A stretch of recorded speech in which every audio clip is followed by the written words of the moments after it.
Sa mga balita naman sa labas ng bansa, inilabas ng rebeldeng grupong Houthi ang video ng pag-atake nila sa barkong MV Tutor sa Red Sea matapos ang isang linggo.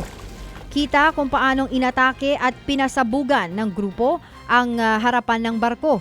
Una nang inanunsyo ng US National Security Council na kabilang sa mga namatay ang Pilipinong tripulanting nawawala.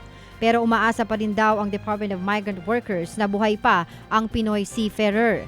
Aminado naman ng ahensya na magiging mahirap ang salvaging at search and rescue operations na yan at matapos lumubog na nga ang inataking barko. Pahirapan pa rin ang pag-apula ng malawakang sunog sa bansang Greece. Aabot na sa 50 fire trucks, 10 aircraft ang tulong-tulong sa pagbomba sa natutupok na komunidad sa Koropi. Kabilang sa itinuturing na salari ng Greek experts ang patuloy na heatwave sa kanilang bansa.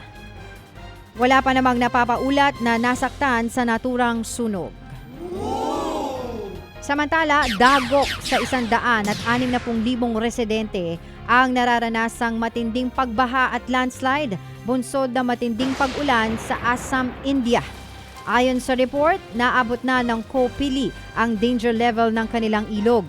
Ilan sa mga lansangan ng Guwahati nananatiling lubog pa rin sa baha. Simula buwan ng Mayo, umabot na sa 30 katao ang namatay sa rehiyon. Yan po ay sa kabila ng nararanasang matinding heatwave sa iba't ibang rehiyon sa India. Ted Filon at DJ Chacha ngayon nasa Radyo 5 92.3 News FM Monday to Friday 6 to 10 a.m.